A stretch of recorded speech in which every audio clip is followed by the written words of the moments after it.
Hey guys, it's Jeremy with the Watch 2 podcast. We're back again with you this week. -1. We don't have Mike tonight, but however, we got JC with us.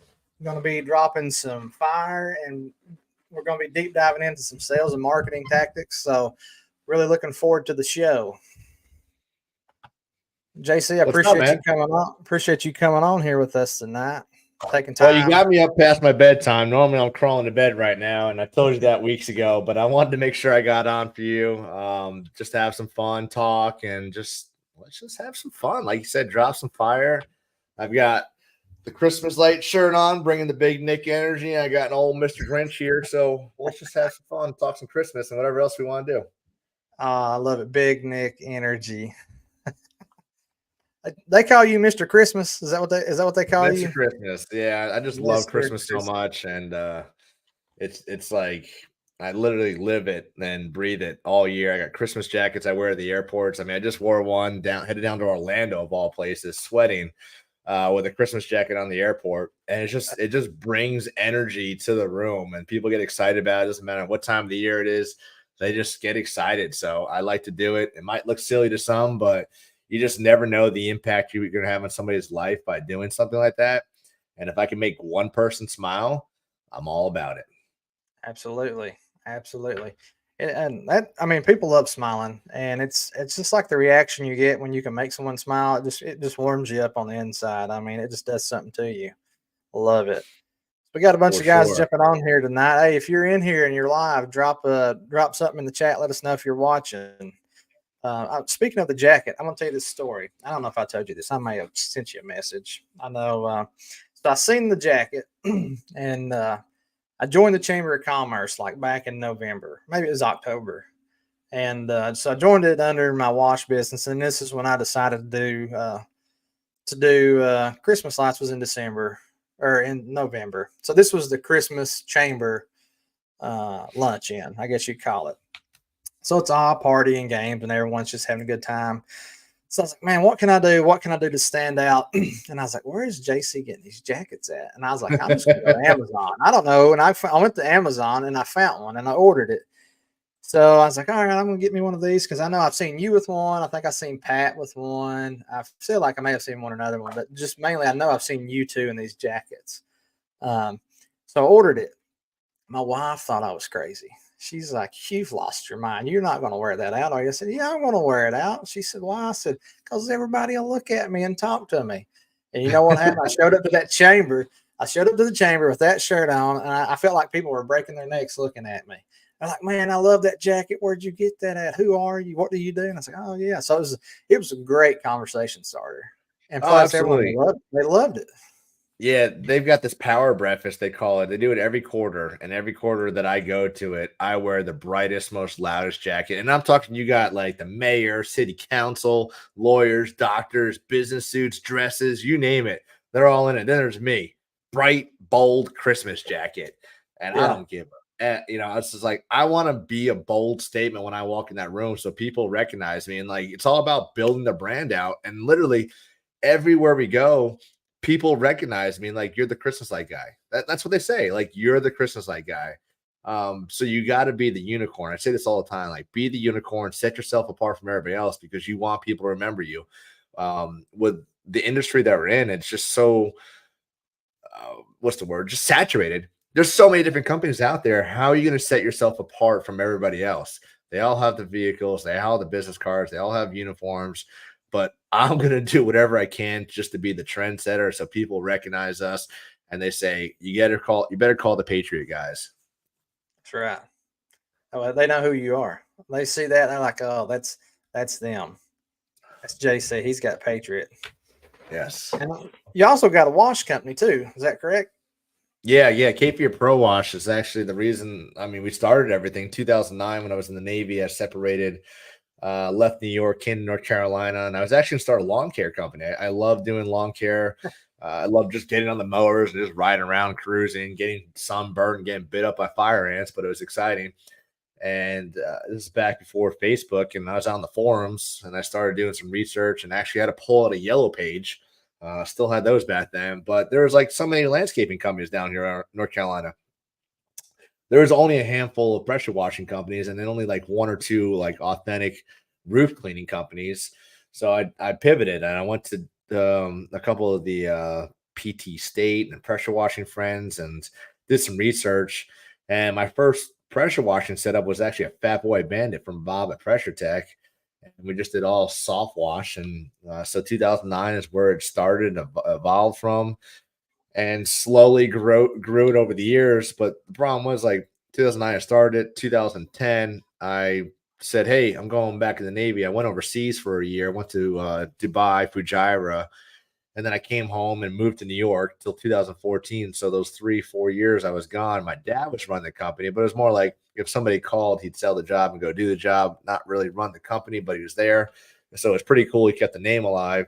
And then 2014, I came back down to North Carolina, went full-time Navy again, still had the pressure washing on the side. 2016, I went to the UAMCC, I think it was, yeah, event in Charlotte, North Carolina for pressure washing. I remember seeing the Christmas light sign there, and that's where the magic happened for me. So 16, I started hanging lights. 19, I branched off to Patriot Elimination, and really 19 was like the the pinnacle, like where everything changed. I went full time. We talked earlier about, full time Navy. I was making $72,000. Half of that was tax free, full benefits. I had a good life, but it wasn't the life I wanted to live. So I left the Navy full time, went full time pressure washing. I got on the phone with Pat Clark, and I watched Pat for years. He was doing everything I wanted to do. Like, why could he do it, but I couldn't do it? And he graciously got on the phone. He's like, you ever heard of Sales Boost? I'm like, no, Pat. He's like, got to go to Sales Boost at my shop in 2 months. I'm like, good. Ticket bought, done. He's like, you ever hear of Conquer? I'm like, no, what's Conquer? He's like, Conquer coaching, sales, or mentorship. Join the group and I'll be your coach. Done. Like, didn't even hesitate. Didn't think about it. Didn't say, let me just see if I can afford it. I was like, if Pat is telling me to do this, like, it's gold and it's going to be successful. And we grew $220,000 that year just by doing those two things and starting to implement things. And then just slowly grew it over the year. I mean, every year for the last 6 years, we've had year-over-year growth, except for last year on the pressure washing side. But it's just been a fun adventure, man. And I love getting on shows and talking to incredible entrepreneurs like yourself. And you got a great audience just chiming in here. Like, everybody's chiming in here. Ding, ding, ding. It's pretty cool. So happy to see everybody here. I want to have some fun tonight. We're going to give away a ticket to Sales Boost. So we'll figure out how we're going to do that. I don't know. Maybe everybody comment Sales Boost in the comments and we'll like do a drawing at the end. Is that cool? Can we do that? Oh, absolutely. Hey, go ahead and drop Sales Boost in the comments, and you want to stick around to the end.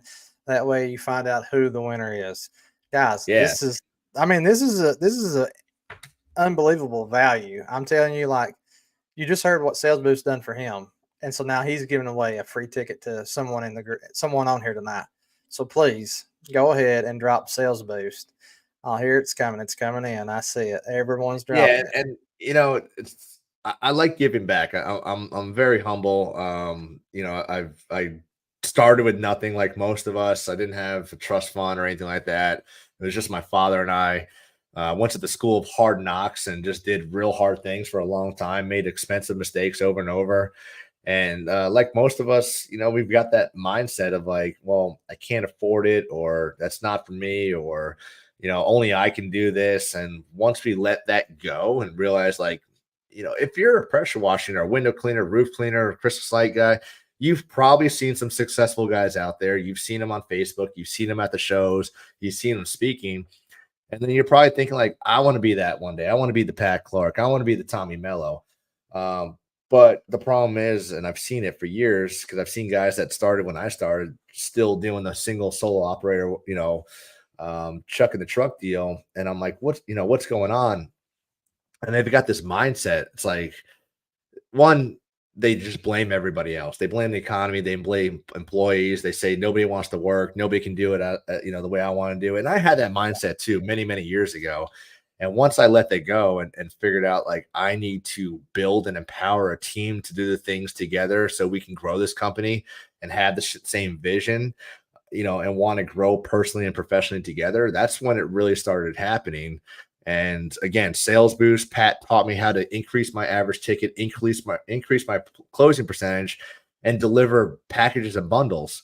So immediately after I left sales boost, my average ticket went from like around $300 to almost $900 instantly. I didn't think that was possible. Nobody wanted to pay me $900. I tell myself all the time, but I had the mindset and the confidence leaving there to automatically increase my my ticket price. Yep. We were probably doing 9 or 10 cents a square foot for a house wash.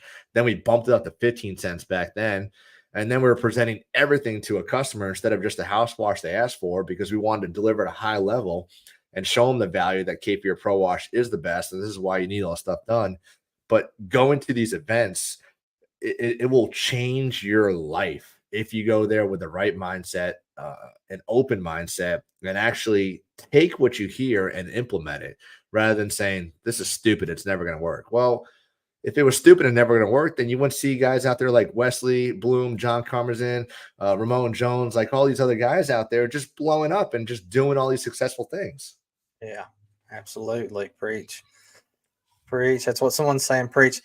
I can attest to that. Now, you've been in it a lot longer than I've been in it. And I've been to 2 huge events. Yep. That's my only experience so far. I just recently found out about Sales Boost at this last huge. So that's really been really intrigued to me. I'm telling you, like, I'm itching on the end of the seat to go. I was telling my wife, like, I need to figure out how I can get to this. Like, I want to go. And I was so disappointed that I missed the this is a PWMCA this last week, right? I Yep. was wanting to go to that so bad, but I had a conflict in my schedule. I was like, man, like, I find so much value in going and just talking to guys like you, talking to the other guys that's, maybe a little bit less known, but there's so much you can pick up just on the conversations, waiting on a class or at the bar, waiting on your food. I got so much from that my first year and my second year that I went to the huge. Like, I could come back and see like direct reflect in my numbers from those conversations and different approaches that I took and put in my tool belt to use for certain jobs. For sure. So And some of my best friends, they're not even local to me. Like, I see more people in the industry that don't even live here than I do like live locally. It's like, I'm not even kidding. I'll see Ryan Fox, Brett Madison like 6 times a year. Last year I think I saw Trevor Steele, I don't know, 4 times. And it's just, that's where the fun happens. Like, you go to the shows because you want to hear speakers, you want to see the cool products, you want to see what everybody's doing, how they're implementing things. But you get these underlying like effects of like, not effects, but like just meetings and networks with people at, like you said, at the bar, at night, in between breaks. And that's where you start collaborating. And you want to build your tribe. You want to have like-minded individuals like yourself, because, as we grow into entrepreneurs, we didn't start out as entrepreneurs for most of us, or friends. They're just 9-to-5 workers, and that's all they know. And not saying that they're bad people, but they can't help you grow to the next level. So you want to find like-minded individuals that are trying to get to the next level like you, because they're going to keep pushing you and encouraging you and push you to do harder things and not be comfortable. It's so easy to get comfortable in this industry. And once you're in the comfort zone, like, there's no growth. And I love saying there's no growth in your comfort zone and there's no comfort in your growth zone. So you got to get comfortable being uncomfortable and doing these things. If you don't like door knocking, guess what? Get out there and do some door knocking. If you're afraid of raising your prices, get out there and raise your prices and just watch your closing percentage. Make sure you don't drop below a certain percentage. You got to do the things that are uncomfortable to get the things that you want to be successful in life, or else you're going to sit here and just make excuses and point fingers and say, why can't I do it? And, he's only lucky because he's in a bigger market, or, he's blah, blah, blah. Like, stop making excuses for yourself and just start doing the things that you need to be doing. Yeah. Accountability. Self-accountability. And that's why joining coaching group was the biggest thing for me, because I wasn't accountable to myself. And I would tell myself, I'm going to go do these things and we're going to implement these processes, and I wouldn't do it. And all I'm doing is failing my team and failing my family, because I was preventing growth, because I was holding ourselves back, because I just wasn't accountable for myself. And then when I joined the coaching group, it's like we had weekly accountabilities. You got to call your shot. What are you going to do this week? Well, I'm going to go do this. All right. Well, we're checking back in 7 days. If you don't do it, then what are you going to do? And I remember one time I had to go buy a drum of bleach for somebody because I didn't do what I was supposed to do. Was it painful? Yeah. I mean, it was an expensive mistake, but you know what? I held myself accountable by not doing it and, and delivering that bleach to that guy. I felt bad, but I also felt good. One, to be able to bless that guy with a drum of bleach. And then I knew that, like, you know what? I'm not going to make the same mistake, expensive mistake again. So, Yeah. That's so when did you say that you joined Conquer? 28, 19, 19. 18, Yeah, 19. 19, 19? I never heard about it until I was at the Huge. And then when I heard about it, I was like, oh, this sounds amazing. Like, so I was really intrigued. And I think that's speaking for myself. And, I think a lot of these guys, if you guys want to chime in, drop something in the comments, but like, that's what I think that's where I'm at in my stage of business, is that I want to get to that next level. I think we was kind of discussing, I was telling you that I want to go full time, but I know there's going to be some things I'm going to need to implement to help make that process sustainable going forward. And I know that through those the coaching programs and stuff like that, there's people who's been there where I'm at, who's took that step, who can lead and guide and direct me in that. So I think it's a great concept and a great thing to look into. Yeah, and again, we've got this mindset we need to get over. I mean, one, we're just crazy entrepreneurs. I had an entrepreneurial seizure one day and said, I'm going to start a business for whatever reason was. Like, you weren't happy with your job. Maybe you're working for somebody and like, I could do this better. I'm going to start my own thing. Or your parents are entrepreneurs. But either way, you did it. You're here. Yeah. And it's not easy being an entrepreneur, especially nowadays. Like, anybody can be an entrepreneur, especially during COVID. Like, you just go on YouTube and all of a sudden you're an entrepreneur because you watch a couple YouTube videos. So you're competing with a lot more people nowadays. But like, if you keep telling yourself you can't do it, you're gonna hold yourself from doing the things that you want to do. If you keep saying I can't afford it, well, the problem really is you can't afford to not do it. Don't look at it as an expense. Look at it as a shortcut, like a fast track. Go to Monopoly and you just shoot around the whole thing. You go and you're collecting those $200. Like, you got to pay your dues to get where you're going.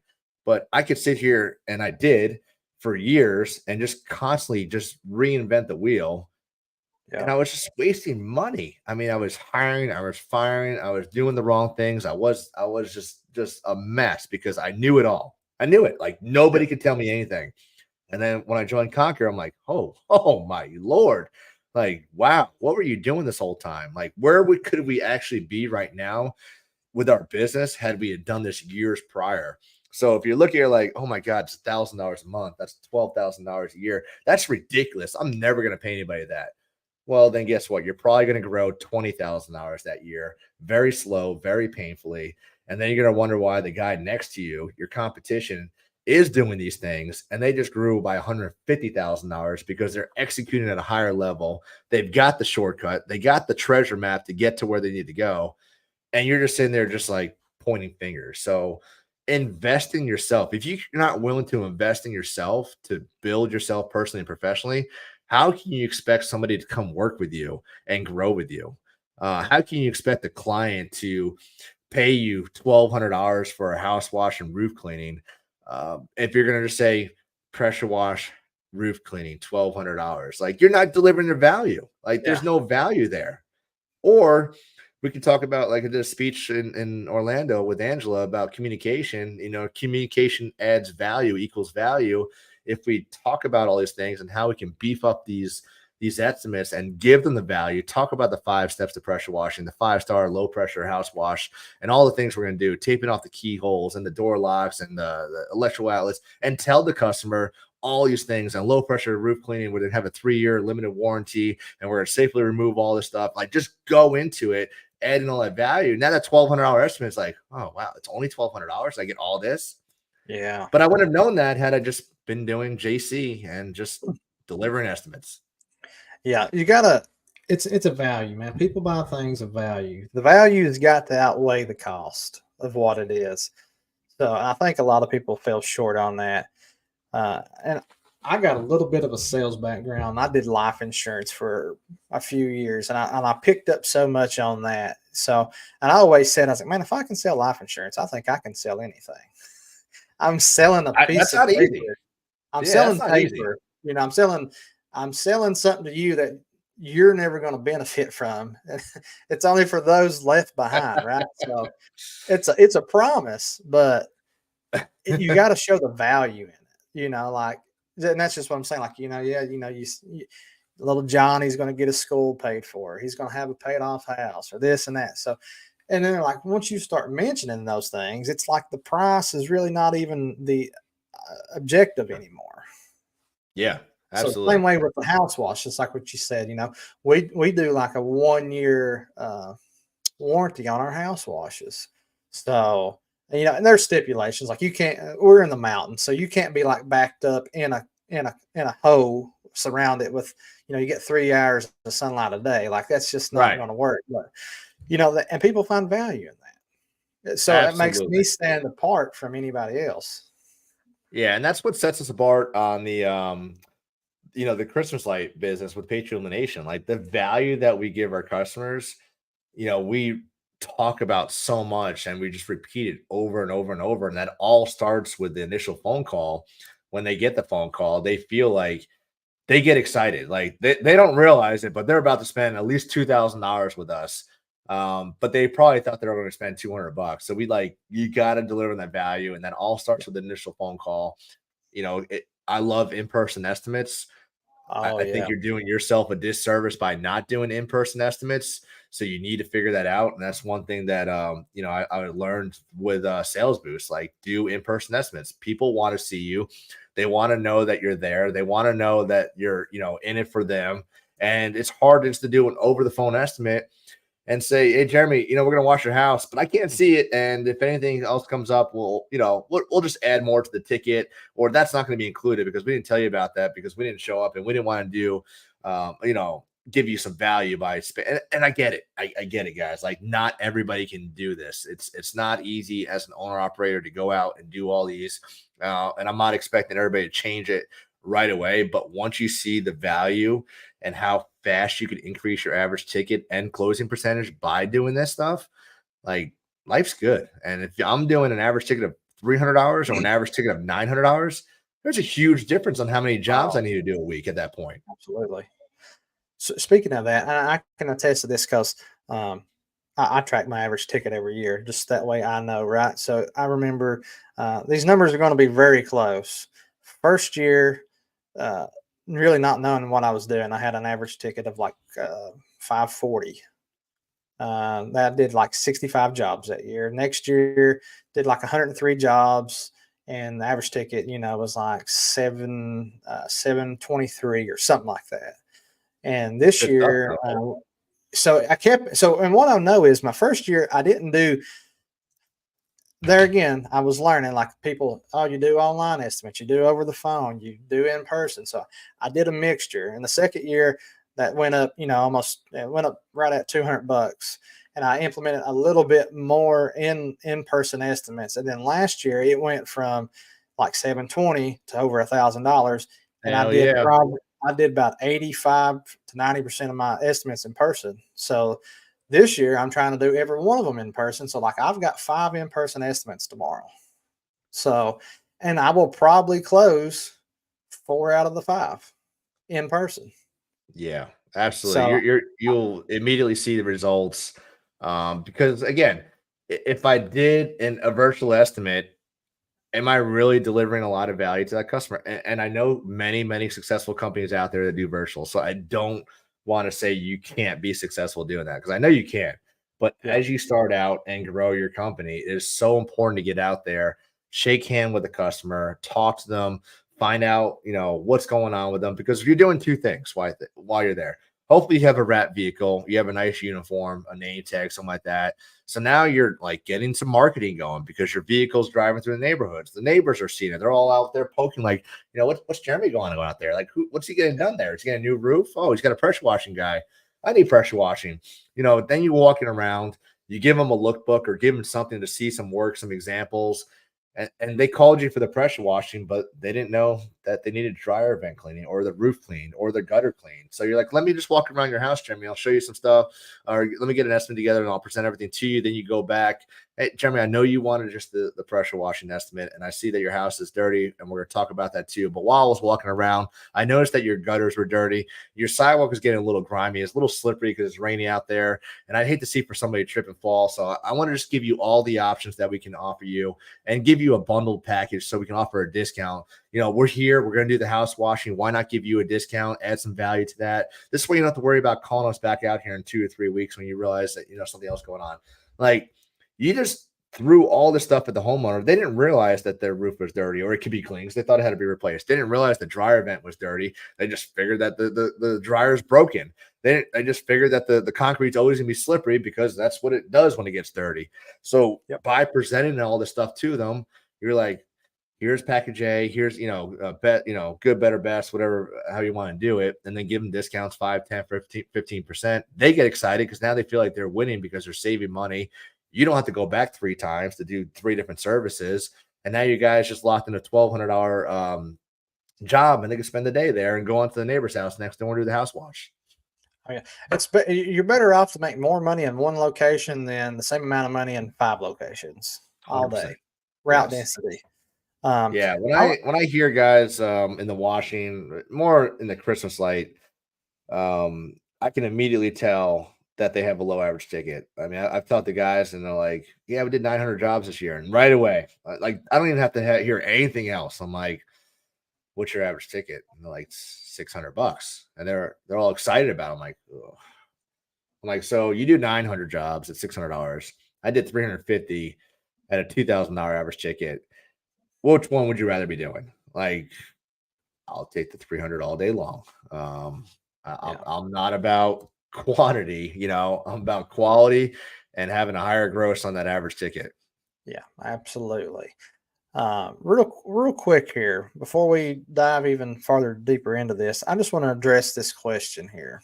I spoke with JC about this before we got on, and I meant to do this at the beginning, but then I just got carried away with the show. So, hey, we call this the worst podcast ever. So, hold me to it. But so Blue Line, can we address the elephant in the room that's not in the room? He is about the size of an elephant, or at least he is. At least he thinks he is. But the Fresh. So Mike, if you're still on, Mike was on a few minutes ago. Mike is not with us tonight. He has a family situation. I think we addressed that a little bit last week when he was talking about his brother-in-law. His brother-in-law had a heart attack last week. He's been on life support, and tonight they are making a very difficult decision to remove that. So he is there with his sister and the family during this difficult time. So if you're the praying type, please pray for Mike, pray for his sister, pray for the family, the kids. We greatly appreciate that. So sorry I didn't address this quicker and sooner, but I saw that comment and I didn't want to let it pass by before we started getting a little bit deeper into the packages and stuff.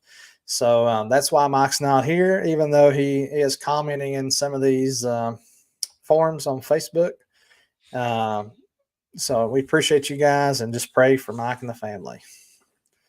But I wanted to dive back in onto the package situation when you're speaking about packages, because I think that and probably some of us have maybe even offered packages and maybe not even really realized that we offer it. But is it from like a psychological standpoint, I would say, do you arrange it in any certain order? Do you put like the highest one first or the lowest one, or does that factor in? Is there any psychology behind that?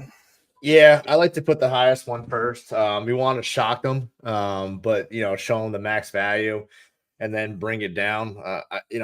I'm going to talk more on the Christmas light side of things. So I hope you guys don't mind any more washers, but like, I am heavily involved in the Christmas light business, not so much the washing, but I get really excited about washing lights. But we want to show them everything, show them everything's available. And another tactic that I learned from Ryan Lee with Landscape Lighting Live, Landscape Lighting Secrets is the price marinade.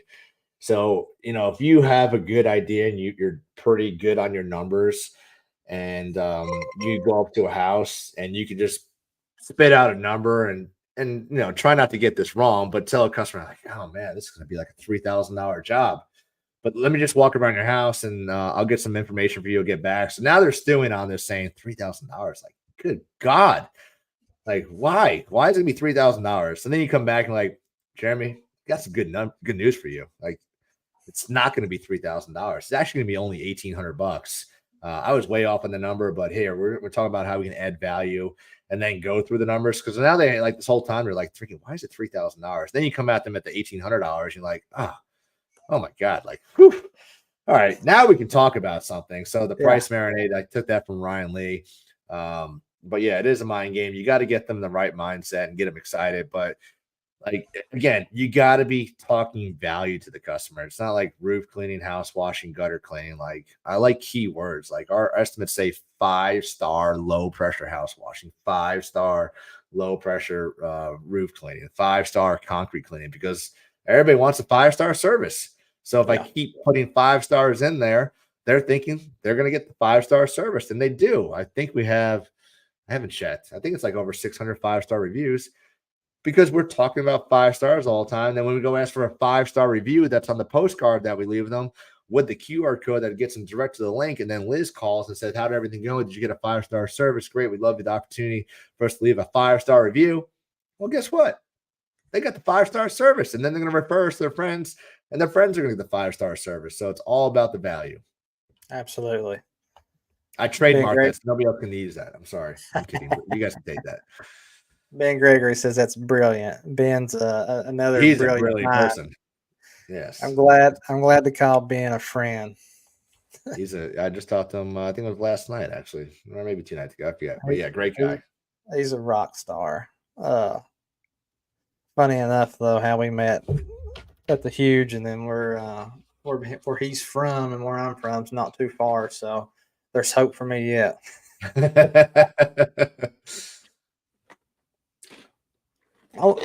So I like that terminology, and I think a lot of people don't think about that.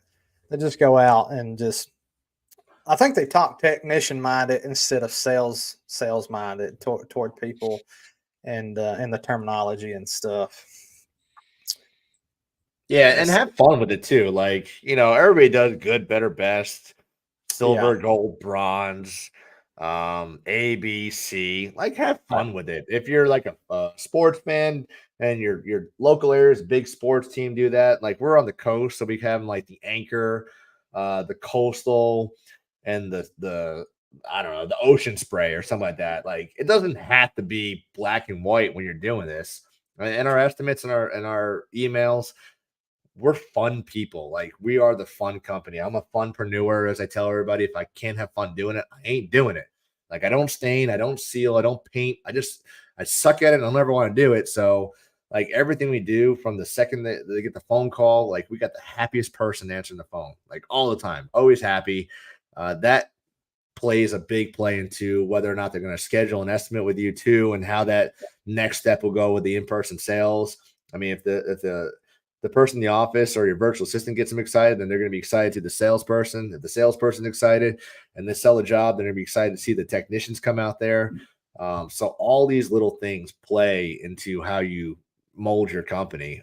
Culture is huge a part of that. Like, if your guys aren't happy coming to work for you, well, guess what? They're going to do some shitty work, and you're going to get some shitty reviews, and you're not going to get referrals. You're going to get a bunch of callbacks, and then you're going to have headaches, and then you're going to point fingers and blame everybody, when in reality, it's the fingers need to come back at you, because you're probably the root cause of this. Right. Absolutely. So you mentioned virtual assistants, and I've seen a couple of your videos here lately, and you talked about virtual assistants. That might be something that I'm interested in. That's what I was telling my wife there about 2 weeks ago, that I feel like, obviously being part-time, I would love to have someone to help me reach out to potential commercial clients, code outreach, or my phone's not ringing off the hook, so I don't know that I necessarily need someone to like answer the phone for me at this point. But what all can a virtual assistant do for you? All right. So first question: are you the only person answering your phone? Me, yes, Okay. So when you're out doing your full-time job, who's answering the phone? I do. Like while you're working though? Yeah, So you get every phone call? so the only time I do not get a phone call if I am in a patient's room that's on a ventilator and I'm doing something. I don't. That Ah, is that has happened. It has, but it doesn't happen often. okay. Uh, Well, that's good. That's good. All so, right. but So yeah, I'll straight up walk out of a room. I don't. I mean, like this is business. Like, like this the same job ain't forever, but this hospital, customer's yeah, the forever. hospital ain't forever. This is that might as well be the part time job, but no, All right, but so no. this is what I I mean, want everybody that's listening. I want you to think and I want you to be honest because I was yeah, there. I was the owner operator. I was washing. I was doing the estimates. I was doing the invoicing. I was doing the train. I was answering the phone. I was on the roof trying to juggle a phone while doing a roof cleaning, while yelling at my father, probably firing him from the roof because he wasn't listening to me. I've done it all. Like I started at ground zero, just like y'all. And I just want to think simple math. Like I'm not a great mathematician. So you've got some incredible numbers. So I'm not going to use you as an example, but okay, let's just say your average ticket was $500. All right, because I don't want to think big because you had some big numbers. I can't do that much math right now. And let's say your closing percentage was 50%, which is typically low. But again, I just want simple numbers. So for every 4 phone calls, let me get the 4 there, right? We're going to close 2 of those jobs because we've got a 50% closing rate. And if each job is $500, that's $1,000. So for every 4 phone calls, we're likely to close $1,000 of work. Does that make sense? yeah, Pretty simple math. All tracking. right. Um, Now, if we're out on the job, we're the owner, we're the operator, we're washing. We don't hear the phone because the pressure washer's running. We're talking to the customer, the homeowner. We don't want to just say, "Hey, I'll be right back, Mike. We're gonna go talk to this customer that's calling because he's more important than you. I just completed this job." That the call's going to voicemail. Yeah, So for every phone call, 4 phone calls that we miss, that's an opportunity of $1,000 because we're going to call them back. But if they're like me and I call a company and I get a voicemail, I'm not going to leave a voice message. I'm sorry. Like you didn't answer the phone, I'm going on to the next person. Or you try calling them back and they're busy, they don't answer the phone. So not only did we paid for the marketing because we had some type of ad spend, whether it's Google, Facebook, yard sign, door hanger, vehicle wrap, whatever it is, there's some type of money sent in that unless it's a referral. So for every 4 phone calls we're missing out on $1,000, and that's just the simple math. Hopefully, we're missing out on more than that because we have a higher closing percentage and a higher average ticket. right. But to have somebody answering the phone like a virtual assistant, like we have one that started with us in October. We don't miss phone calls, and if we do, we're like immediately calling back because both the phones are ringing. But we eliminated a lot of that opportunity. And I like to tell everybody when it comes to a virtual assistant, they can do everything that you need them to do within your office except for physically moving paper. So they can do any type of admin, work with your CRM, emails, invoicing, estimates, social media posting, building out SOPs, building out policies, follow ups. I've got an inbound outbound caller. She will build out a database for multifamily properties within a 3-hour radius, and then she calls every single property. And we got like all the stuff in the database: the name, the address, the property manager, the number of units, the number of buildings, the number of floors. So we have all the stuff built out, and then she'll follow up with them with an email, thanking them for their time. If they need any extra services, let us know. So it's so endless on the amount of work they can do, but it's more important like how much time can you buy back to focus on the higher level things that you need to be focused on. You don't need to be responding to emails if it's basic emails. You don't need to be sending off invoices. No offense, like the admin people, that's just a lower level task, like a $15-20 hour task that you don't need to be focused on. You need to be focused on the $250-300 task to be going selling some more, to be training somebody to get on another truck to get that rig going. Whatever it is, those are the tasks that you need to be focused on. So that's why it's important. Again, stop thinking of it as an expense, thinking about how much time I could buy back to build my company and grow my empire versus doing these things. Because let's face it, owner operator, you're working 8, 10 hours a day out washing, then you're doing estimates, and then you're following up with emails, and then you're sending off invoices. You might have tucked Timmy into bed and said goodnight. Your wife probably hates you at this point because you're just burned out and never have time for anybody. Been Yeah. there, done that. I remember my Yep. kids saying we're on the beach one day and we had to leave midday so I can go do a house wash. She said, "Dad, you work too much." And it was true because I was doing everything myself. Yeah. I just stole so much time from my family and from myself because I had to do everything myself, I thought. It does feel a bit overwhelming and disappointing at the same time. Just along what you just said is, I'm in that position where I'm doing all the estimates, I'm doing all the calls, I'm doing all the washing, and I still work another job. But like on my days off from the hospital, I'm washing, 3, 4, 5, 6 houses a day, coming in, trying to send out estimates, sending invoices, asking for reviews. So it gets just a little bit overwhelming sometimes because I'm like, did I send that? And there's been months or there's been times where I've not sent like an invoice for like a month and a half. And I'm like, how did I forget to do that? Like, Yeah. I didn't mark the work order completed because I didn't mark it done at the job because I got a phone call and I forgot to do that. And I'm sitting here wrapping my head around it. Yeah. So imagine you worked your shift at the hospital and then you did your washing and you came home and you put your phone down and you got to enjoy life for a minute because you knew that the invoice got sent off. You knew the email got followed up on. You knew that you sent out an estimate 3 days ago and you haven't heard back, but somebody did follow up with them and ask them with a text message, email, or even a phone call to see if they're ready to go ahead and schedule. Like, how much better would your life be that if that stuff was taken care of and you're not going to sleep like, shoot, did I send off that email? Oh, yeah. And then you pull out your phone and you got to go look at it.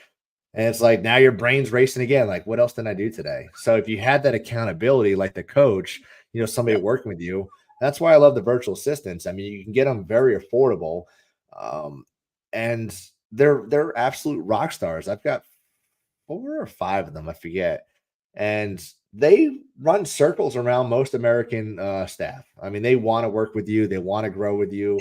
You don't have to worry about looking over their shoulder if they're going to do things. Like, they will help you build out systems and processes and SOPs. It's just so incredible, all the things they can do. But the problem is, again, it comes back to that mindset. Like, I can't afford them. I can't do this. I'm not ready to hire. What if I can't get the jobs? Well, the problem is you again. If you do it and you hire, the work will come. You'll start closing more jobs because your files will be better. You won't have to worry about AR because the invoices again send daily. They're asking for the reviews. They're doing all the things that you don't need to be doing. Yeah.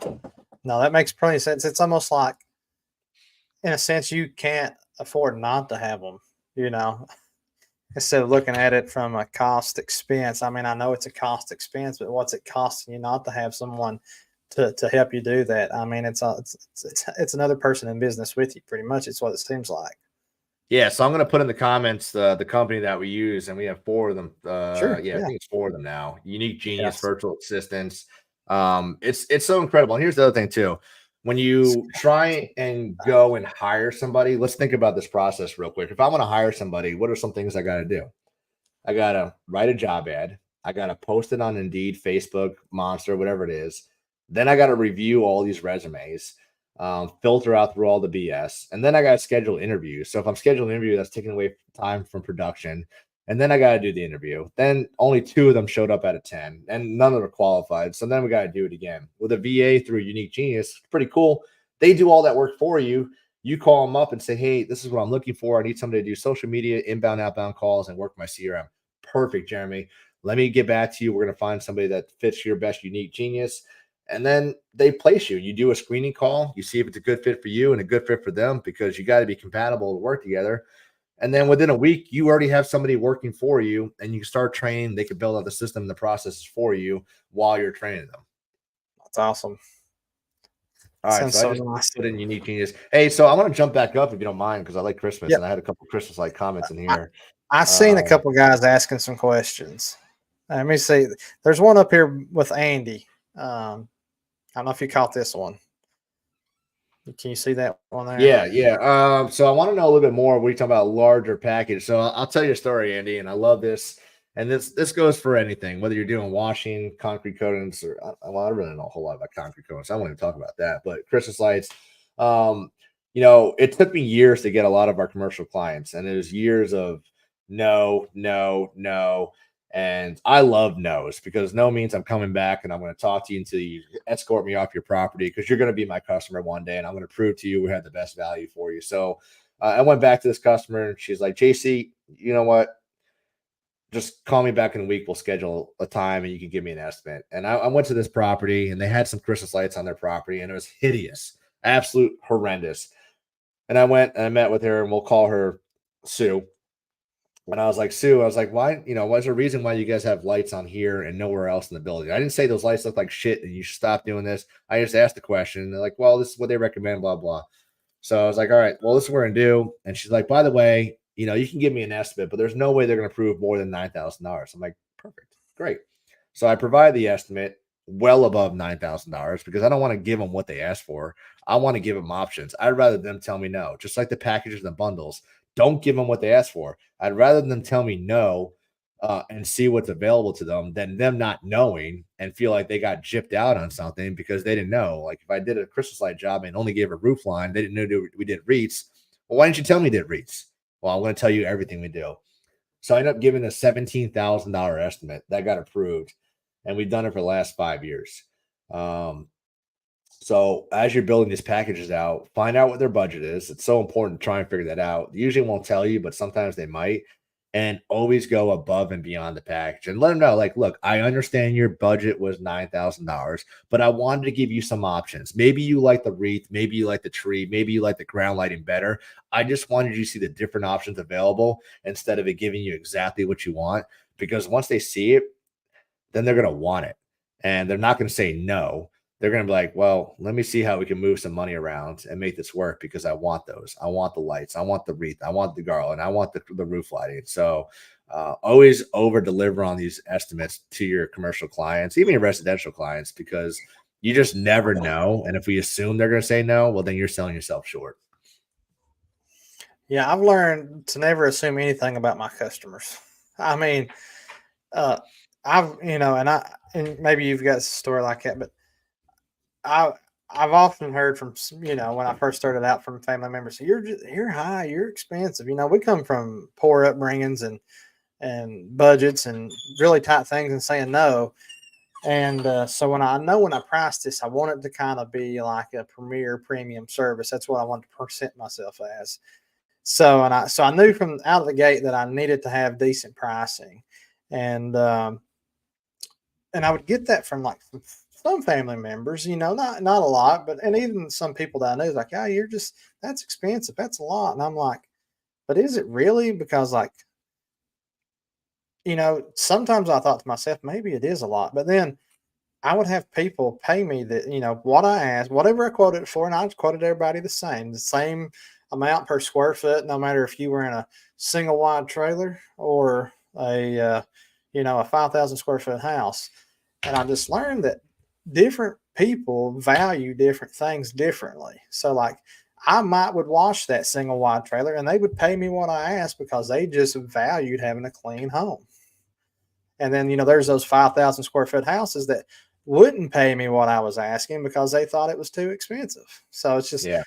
I've just learned it's like you don't judge a book by its cover, and it's a lot like that in sales as well. Yeah, and I'll just a fun story about that. During COVID, I bought a Christmas light company out and went to do these houses that he had. And I went to a single wide trailer that had I done the estimate for this customer, I would have just said, like, there's no chance. Like they can afford this. This lady loved Christmas. She had a $1,200 Christmas light job in her house that took us 30 minutes to do. But she loved Christmas and saved $100 every single month throughout the year to put those lights up because it brought her joy. Yeah. And if I just immediately said, like, ha, and it's the same thing like the other ones. Like, let's go to the mansions. Like, oh God, it's gonna be a good one. They're gonna get like $8,000 in this house. And then I present a $5,000 estimate, and they're like, oh man, I thought it was gonna be like $300. Like, that's too expensive. So yeah, just don't sell yourself short. Absolutely. While we're speaking on Christmas, Dylan's got a question about how do you handle packages for Christmas lights? He gets it with washing, but not holiday lights. Dylan, come to Sales Boost and I'll show you everything, buddy. I'm kidding. I'm kidding. No, same thing, man. Just again, you have different options. You have roof lighting, you have wreath, you have garland, you have ground lighting, you have bushes, you have spritzers. Whatever you're gonna sell, you don't need to sell everything. Um, Break it up, and if they, I like to do um, our we've got three packages. We've got the Grinch, the Buddy Elf, and Clark Griswold. The Grinch is going to be a roof line, a wreath, and their columns. Buddy the Elf will be roof, wreath, garland, ground lighting, and columns. And then the last package, the Clark Griswold, is where we add all the minis because the minis I can't stand and it takes a lot of time to do trees. So that's how we break it out. Is those three different options. You can do it however you like. You can do front of roof and side of the roof, or front of the roof and do the gables and the ridge and do stuff like that and add stuff like that into the options. Whatever works for you. Nice. I like those package names. You said the Buddy Elf, the Griswold. Clark, yeah, the Grinch, Buddy the Elf, and Clark Griswold. Grinch. I love it, man. Nobody wants to be the Grinch. So nobody wants to be the Grinch. Nobody. That's good marketing, man. That's good. That's a good play on words, psychology. No one wants to be the Grinch. I love it. I don't tell them that. They tell me that. Oh, they think that. They think that. Like, I mean, that's good. That is good. Let's see here. I was trying to see if there was a couple more questions. Let's see. Thanks for sharing your knowledge. Absolutely. I'm telling you guys, he's dropping some really good value here. I hope you guys are picking up what he's putting down. Let's see. I don't know if I missed it. Oh, here we go. Here's a good question, JC. I don't know the answer to this. I don't know if you've seen this. Do you do any coaching? Yeah, absolutely. Actually, something I've been kind of doing for a little while. I've got Beyond the Bulbs, which is like a mastermind group that I'm a part of with Brett, Ryan, and Brett Madison, Ryan Fox, and Matt Hyden with Clippa. So I do that. That's a fun mastermind group for Christmas lights specifically, where we do monthly meetings and kind of like just a high level group where we just talk about Christmas lights year round. Because here's the thing with Christmas lights, most guys get all excited. They hang lights October, November, December. They take 2 weeks off. They take their lights down in January. They hang their business model up with the lights in the warehouse, and that's it. They don't think about it till Christmas in July. So we got the accountability group for that. And then I'm also doing like a one-on-one smaller group coaching for like all business mindset, where we do some more like higher level different applications, talking about marketing, numbers. And like I talked about earlier, I'm a funpreneur. Most people don't like numbers like myself. I'm not Dan Plata. He likes to make numbers sexy. I just didn't like numbers, but now that I can have fun doing it, we can start realizing some things. So here's like a little piece of fun I like to do is like grab a yard sign at your office and ask your team, like, how much is this yard sign worth? And some of them might say like $15, $10, $30. And you got to know what your average ticket is. But no, like for you, you said your average ticket was what, 1,200, Jeremy? What was it? It's just a little over 1,000 with washing. So, yeah, so that yard sign is worth $1,000, right? Because if it's sitting in your shop, it ain't doing nothing. Nobody's calling it, but you're putting it out there. That's $1,000 opportunity right there. Yeah. So we got to have fun understanding those things. We need to understand like all these metrics, like how many phone calls does it take for you to actually book an estimate, and how many estimates does it take for you to convert that estimate into a customer? And then what is the customer acquisition cost? Like, how did you get that customer? Was it a yard sign, door hanger, referral? Like all these things that we don't think about, because I like to say we don't know what we don't know. We get down and dirty and start talking about it. So it's actually fun. And then you like start gamifying things and you're like, holy cow. Like I've been doing this wrong the whole time. I've been spending $1,000 EDDM and I got no ROI, but I, do a couple $100 on door hangers and yard signs. And that's my best generator of ROI. Yeah. So the coaching that I do with everybody is like understanding the numbers, understanding those metrics, and pretty much everything that Conquer gave me to grow my company. Again, it's a shortcut to success. We could sit here turning the wheels every single month and you're like, oh, that's too expensive. I can't afford it. But again, if we can increase your average ticket and your closing percentage right away by implementing things and adding value, communicating with your customers better, understanding our numbers better, now your gross profit or your revenue is going up, your net profit's going up, your capacity is going up. And then that number that you talked about that you said was too expensive, now it's like, shoot, I wish I did that sooner. Absolutely. Absolutely. Ben's got a good question here for you. I don't want to skip out on this one. I think I know the answer to this. Every day. Now. Every day. Now. And that's I've the heard thing. you play Like, it now. and I ask this question all the time, every single year to everybody. And I just did it. It's like a month ago. I asked it in a bunch of groups. I'm like, when do you start marketing? And I've heard July, I've heard September, I even heard October, which really made me laugh because like we're balls to the wall October installing lights. And here's the thing, like, especially for commercial clients, like you can't stop marketing to them. They just don't know they need your services. They don't even know you have services available to them, but they want it. And they have budgets, and most of their budgets are done in October. So if we're trying to market to them in September the following year, well, their budget's already depleted. There's no money left over there. So if you start hitting them early, January, even December after Christmas, I don't care. They're still working. They don't take the whole month off. Just getting out there so that you can make them aware of your services and, let them know you want to be a partner and, just growing their Christmas experience for their customers, their residents, whatever it is. But, you'll see a higher return on commercial marketing now versus residential, but it doesn't mean you can't get residential clients asking for estimates, especially if you're offering incentives to try and book now. So just out of curiosity, do you, and this is just totally come to my head, and I don't think, do you do like offer a payment plan, like a subscription model for Christmas light customers? So we only do that early on the year. Like in January, we reach out to our clients that just got done taking the lights down and anybody who told us no. And then we'll offer a 10-month or 11-month payment program to Yeah. break it up. And, for the people that have been working with us, it's cool. They know our services. They understand it. And I've had people who say, I don't want that. Here's 50%. Like we always require a deposit. And then some say, yeah, we'll take the payment plan, just break it up. And then you go back to the people who told you earlier in the year, like, oh my God, this is so expensive. Like, Jeremy, well, you told us in November that these lights were really expensive. And I get it. It's right before Christmas and you have budgets and, presents you want to buy. But now we're offering your payment program for the next 11 months. So that $1,200 roof lighting job that we offered you, I'm going to do it over the next 11 months and just make it $110 easy payments for you. So now it's affordable. You can worry about the presents and be able to afford all that stuff.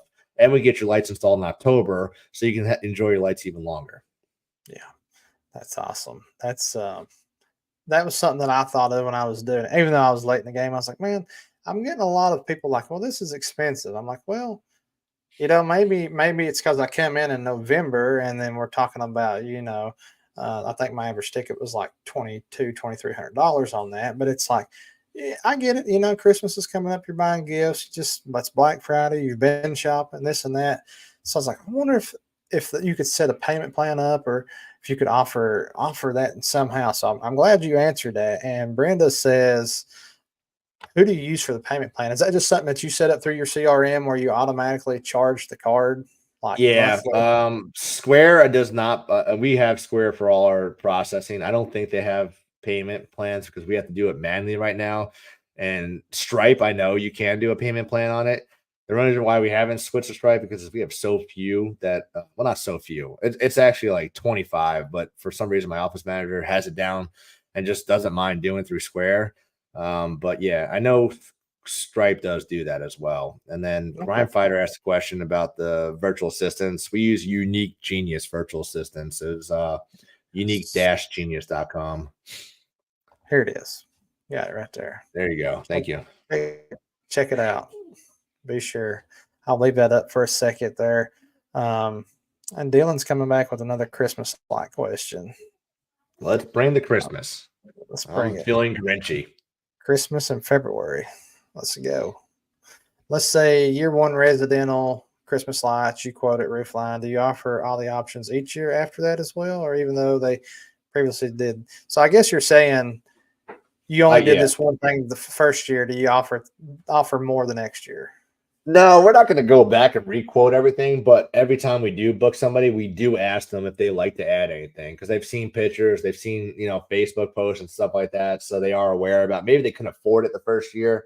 But it is a pretty high percentage of those that come back the second year and do add stuff. Yeah, just from my experience, I know that the one of the ones I did, the lady who had it was a nice little ticket house, and she said next year when you come back, so I didn't know that I'm going back. She said next year when you come back, I want this tree done, and it's this big tree, and I know you're going to know because I'm going to have to look at what she's talking about, but she wants lights hanging down, Hmm. almost like a rain shower. I Yeah. don't really, so I guess I'll be figuring that one out. Yeah. We Maybe. call those whimsicals. We actually blew up our area with those 5 years ago for this real prestigious neighborhood. We did three entrances for them, and two of them were like these large oak trees with these lights hanging down. And there's different ways of doing. There's rice lights they're called, but we just take standard mini lights and then we run zip line through the tree, and just every 6 feet or so we'll put in a inline female and then drop a mini light down. If it touches the ground, we'll loop it back up and zip tie it. But yeah, it's super popular here. I really like that. That sounds awesome. Ben, do you think permanent lights will affect the market?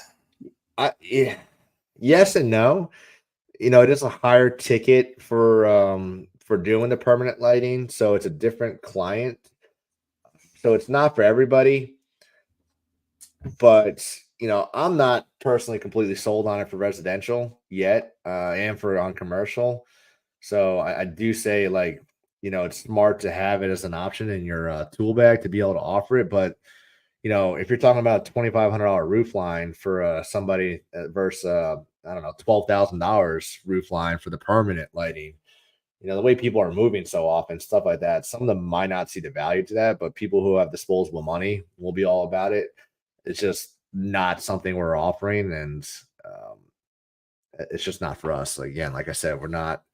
I don't want to do everything that's out there because we want to be experts in what we do. Like, we don't do a lot of ridge lines and gables and stuff like that just because I don't like my guys up there. We don't do windows, door frames, and garages either. And we still do a lot of work by telling people no.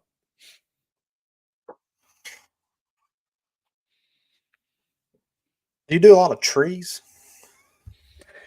Yeah, I have a love-hate relationship with trees, especially earlier on in the business. It's the fastest way to lose a lot of money with underestimating trees. Because if I go look at that tree and I say that's a 7 mini tree and it was 12 minis, well, Yeah. that's 5 minis that I underestimated. 5 times 50 is $250 that I shorted myself on that. And I'm not going to go knock on your door, Jeremy, and tell you, hey, I screwed up, so pay me. Yeah. So then I hope that the customer calls us back the next year, and then we can try and make the money back. But I would never go back and raise the price even the second year. It's like we're just going to eat it. It was our mistake, and we should have been done better at estimating. I've ate it a lot, and watching and a tree on a job or two with the lights. Um, I had I did one tree. I should say I did one tree, but I didn't do the trunk. Right, I did. So the lady calls me. It's a 40. It's about a 35 to 40 foot cedar tree. So she's in this competition, and I'm out there, and I'm like, she called me. She's like, we're on a lift. The lift's stuck. We don't know what we're doing. We're calling a professional, and they said that she was a professional. I was like, yeah, yeah, I am. I am. Like, Yeah, I the best. did like three jobs, but I knew how to do it. So, anyways, we ended up doing like 1,000 feet of C7s on this tree. And what I really wasn't anticipating is I didn't rent a lift. So we straight up went out there with our 40 foot water fed Poe and the hook and walked us around. It took us a couple hours. You know what I know now? I wish I'd had that lift, but I really wish I'd had that lift taking them things down because that was something else. It was crazy. That's awesome. Yeah, I'm sure JC, you got your own lift, right? Yeah, we do have our lift. I don't use a lot on trees, and I'm so lazy, if you will. I don't know the word lazy. I guess spoiled that I do have a lift that I'll pull a lift out on jobs that I don't need a lift, but I've got the lift. I'm just going to use it because it's sitting there. Yeah. So it is nice to have that thing available. And I'm getting Yeah. older. Like there's jobs that I did 5 years ago that I just don't feel safe walking on anymore. I'm not as nimble and I'm a lot more brittle than I was. So it's just a nice peace of mind that if we don't bid the lift on the job and then we get there, we're like, well, this is going to be a lift job today. We just go hook it up real quick and knock it out. Yeah. One thing I've learned that cougar paws are my friend. Pitch hoppers Mhm. are great. And I love the goat. Oh yeah, the goat's the I'm boss. not a I'm a pretty big boy to be on a roof. I go about 280, so that's a whole lot of weight walking around on me. But But I appreciate that, Michael. Thank you for the super chat. As always, we appreciate. I want to say thanks to everyone who donated last week as well. We greatly appreciate it. So for those of you who don't know, the super chats and the donations, they just go to help keeping the podcast going as far as our equipment and our subscription charges through StreamYard. So we greatly appreciate you all doing that. It's a great big help. hell yeah, that's awesome. Yeah, we got a good crew. We love everyone on here. They're very supportive and very engaging. So, hey, Mike. By the way, pressure washing by Sterling Wash. That's Michael. If you want to know what happened, where the fresh is, go back about to the 25-minute mark. I addressed it in there 25 to 30 minutes. I talked about it. Mike's okay, but if you want the spill, I won't get into that again. Check that out about the 25-minute mark. Let's see, guys. Did we miss anybody's questions? I think that's it. Well, JC, I've had a lot of fun tonight, and I want to be respectful of your time. I know it's we're about an hour past your bedtime already, and so I know we have the sales boost ticket to give away, and I know Yeah, we have a lot of people that commented on early in, and some people who's just jumped in. And by the way, if you just jumped in, JC is going to be giving away a free sales boost live ticket. And that's coming up on what, March 20th through the 23rd? Is that the dates, I yes, sir. believe? Yep. So At he's Wilmington, giving North away. I Carolina. mean, guys, this is invaluable, really. He's giving it to you for free, just for being part of our tribe, our family. So go ahead, and if you haven't already, drop sales boost in the comments, and JC is going to pick out someone to give this ticket to. Yeah, so I've got a spinning wheel thing over here. I've got all the names in there, and I feel bad because a lot of these guys are coming across as Facebook users, so I can't tell Yeah. who it Yeah. is. So if you see that or you're not sure, go ahead and drop sales boost in the comment below. I'll add you to the little spin wheel action. I'll get Vanna White. She's about to pull the trigger and spin this wheel, but somebody here, if this is you, you need to click on StreamYard. It's right above in the description. It says grant StreamYard access. You need to click on that. That way we know who you are. You're going to miss out on it. You can miss out on this ticket because we don't know who you are. So we'll give it just a second, give you a second and do that. Now, this is invaluable. yeah, if anybody else has any more questions, let me, as I'm entering all these names in over here, I'll ask some questions because this is fun. I'll talk for another hour. I really enjoy this. Oh yeah. I could go on all night. I've got my office is my bedroom, so I got a green screen up. That's where we're at. Sales boost, absolutely, everybody. Does anybody got any more questions? Sales, marketing, Everybody's excited about sales boost now. anything? When's everybody? Does anybody Andy, do click sales boost fire? is in Wilmington, North Carolina, March 20th to the 23rd. Did I miss that? Oh yeah. See, oh, there it is. Well, that's on the coast, right? That's coast. Yeah. So I've what never branch were been you there. in? National Guard, Army National Guard, 6 years. Hell yeah. Yes. I'm a good old Navy boy, so I got medical discharged out. Unfortunately, I have I'm a little sour about it. I feel like I feel like they got me. I enjoyed my time there. Don't get me wrong. I learned a lot. It helped me grow up when I was 18.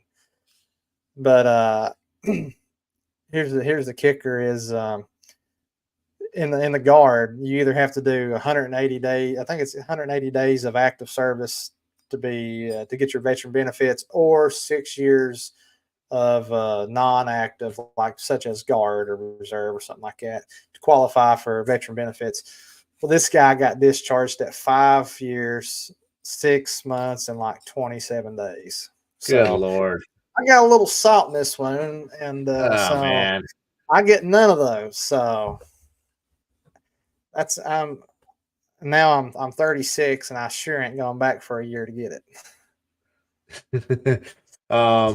Yeah, that's shitty, man. I hate that for you. it. Mike Sterling, I'm out of Wilmington, North Carolina. That's where I've been I really live in Hampstead, but I say Wilmington. Long way from Kentucky, Carolina, Skyrise. Yeah. Yeah, Brenda, All right. I we appreciate your dad's service, Brenda. Absolutely. think I've got it all. Chris Colvin. Nope, I don't get that one. Got Let it. me get that one Got it. there. Well, hey, what was your MOS? I was security, so I actually went to boot camp as a nuke because my recruiter suckered me into because I was good at math. I lied to you guys earlier. I really do like math, but I like to dumb it down. Yeah, I went to nuke to boot camp as a nuke, and then the moment of truth, they bring the nukes and the special warfare guys up to a special room, and they said, "All right, we know what you're lying about. And as soon as we find out, we're going to kick you out of the military. So if you don't tell us now, you're going to get a dishonorable discharge." And I was like, "I need some more paper. Like, I got warrants." Like, I went through all this stuff, speeding, traffic tickets, debt, marijuana usage, you name it. It was in there, and they're like, "You're not going to be a nuke."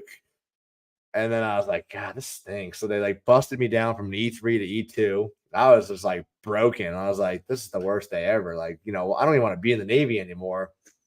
And I was such a stud going in there. Like from day one, I just shined. And like my recruiter, my RDC, they loved what I did. I took charge. I was the master of arms for the division. We were honor guard. We are like the head of the head. And as soon as I told them that, they're like, don't worry about it. We're going to honorably promote you or meritoriously promote you the day you graduate. And we'll bump you back up to E3. So I was like the only person that I know that got bumped down from E3 to E2 in boot camp and then promoted a month later.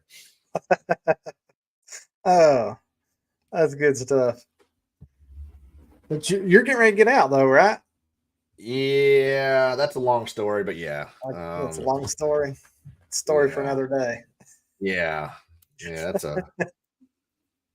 it's an honorable discharge, but it's been a long time coming, so I'm happy to get out of here. Nice. All right. I Nice. think that's everything. If you would, is there any way to share my screen and we can do this?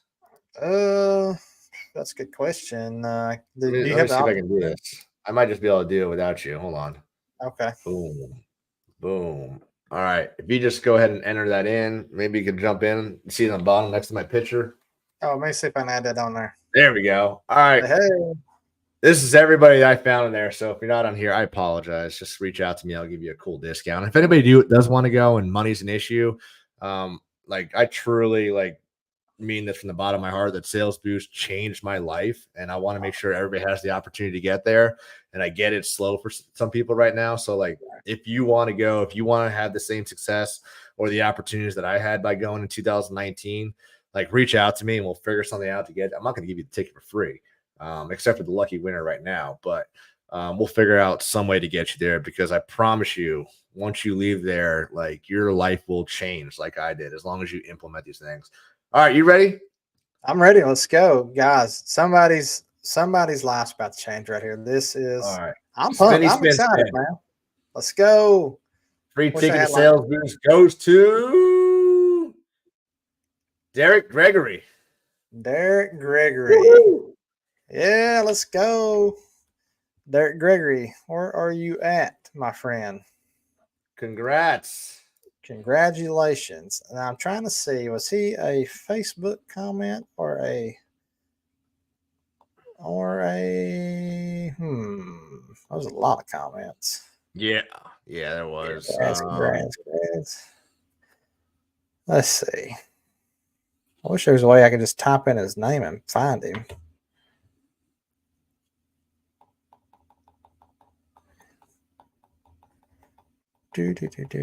We need some. I need some background music here, don't I? Let me see where it is on here. That'll help me. There, there. Sales boost, sales He's boost. towards the top below Babal, if that was the person. Derek Gregory. It says a link. I don't know what that means. It's got a link besides this Facebook thing, so it was on Facebook. Derek Gregory. Well, there he is. He just commented in the bottom. Oh, that means he's commenting off of my Facebook. That's probably why. Oh, okay. Yeah, congrats, Derek. Go ahead and reach out to me, and we'll get you squared away. And all you got to do is pay for your travel and your hotel, but you got a free ticket to Sales Boost. Congrats. Hopefully you can go because I want to make sure somebody has the opportunity. Again, if anybody does want to go, feel free to go to salesboostlive.com. You can go ahead and use, what's the code? Let's just do a fun code right now, man, because like you had an incredible audience, and if they use code FRIENDS, they can get a $500 discount. That code expires on Friday. Yeah, so they got to use it by Friday though, or else that code expires. Well, I tell you what, that's huge, man. That's a big discount. Yeah, like I said, I want people to go there and just see the value and how much it could change their life. Like I hate seeing people just work harder, not smarter. And this is the opportunity for you. This is the year. This is your year. Like, stop making excuses. You got to get yourself in the right room with the right people, and good things will happen to you. But you're not going to find that just by sitting home and blaming everybody else and just saying why. Like, you got to have this opportunity. You got to do it. Again, 2019 changed my life because I got a coach and I went to Sales Boost, and I just wholeheartedly know for a fact that I would not be where I am right now. Wouldn't be talking to y'all about, the success I've had over the last 5-6 years if it wasn't for these opportunities. So I want to make sure that you have the opportunity that I had. And if it wasn't for Pat Clark reaching out to me and just giving me these opportunities to go to these events and joining the groups and getting a coach, like, I don't know where I'd be right now. I don't even know if I'd still be an entrepreneur, to be honest with you. So it's powerful. Very, very grateful. It's very powerful. We're very grateful for you. We appreciate that. That's so nice. It's very nice, man. Salesboostlive.com. Use the code FRIENDS for $500 off. Code's good until Friday. Up to Friday. I'm going to type that in there. Yep. Use code FRIEND. I can't spell friend. FIREND. There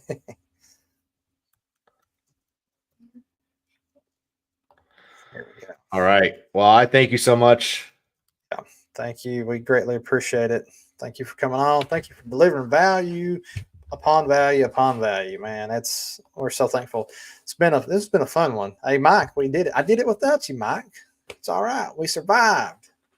JC carried and then if anybody needs, wants some more information, feel free to reach out to me on Facebook, Jared Chanowski. If you want to know more about the coaching opportunities, I'd love to talk to you. If you want to know more about Beyond the Bulbs, help grow your Christmas light company. Again, it's like, you have to invest in yourself and stop looking at it as an expense. It is money, but it's an investment, and how much faster you can grow your company by doing the things that successful people have already done. So absolutely. I don't know what your group is, Sterling. Do you know his group?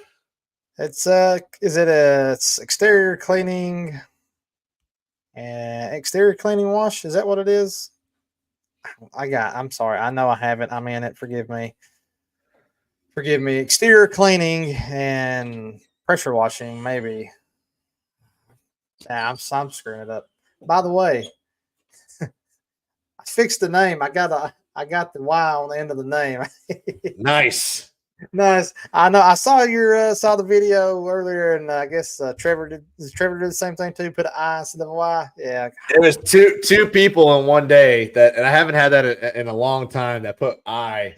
And I'm kind of laughing at Trevor because he knows me pretty well. I'm like, dude, like, you just stared at my Facebook name and wrote it down, and you still put a Y there, or an I there. It's like, and then as I'm talking to him, I see your post. I'm like, I had it. I typed it in. I had your profile. I was like, all right, I'm typing it. I won't mess this up. I'm not putting Jared. I'm putting JC. And then sure enough, I was like, God, I thought I had it. And there it was. Daggone, man. I even had it. I love it. We appreciate it, guys. Salesboost.com. Use the code FRIENDS for a $500 discount. Ends Friday. We appreciate it. JC, thanks for delivering the fire. By the way, as always, we always end the show in a prayer. JC, it's kind of how we do things. And if that's okay with you, that's usually what we'll do. And tonight, if you got a prayer request or anything like that, drop it down below. We're going to remember Mike and his family and our prayers and thoughts. And there's nothing wrong with the name Jared. Jared. That's what I was laughing I at. know what that is. Yeah. Appreciate it. So we'll go ahead and I'll end this in prayer, and then we'll cut out, and we'll see y'all next week, next Wednesday night at 9:00. And just give a big thanks to JC. All right. Father, we come to you in prayer tonight. We ask, Lord, that you'll lead, guide, and direct the hospital staff, the doctors and the teams during this procedure and stuff, as they make the decisions that they need to with Mike's brother-in-law. Lord, we pray for his sister. We pray for Mike. We pray for the family. We pray for peace and comfort, and just during this time of sadness and loss. We pray for all of our other brothers and sisters out there who may be going through similar things. Lord, we ask that you'll just wrap your arms around them and give them that peace and comfort, Lord, that you can give like no other. We give thanks for another day. We're very thankful for your son, Jesus Christ, who died for us, that we could have everlasting life, Lord. Lord, I'm just, my heart aches for those out there that are struggling tonight. I pray for my brothers and sisters as the warmer weather comes, Lord, that they'll find strength during this time, Lord, that their business will be blessed, Lord, that they'll get out and they'll hustle and they'll bring honor and glory to you during this, Lord. We thank you for all that you do. In Jesus' name I pray. Amen. Amen. Beautiful. All right, guys. Peace. We appreciate you guys.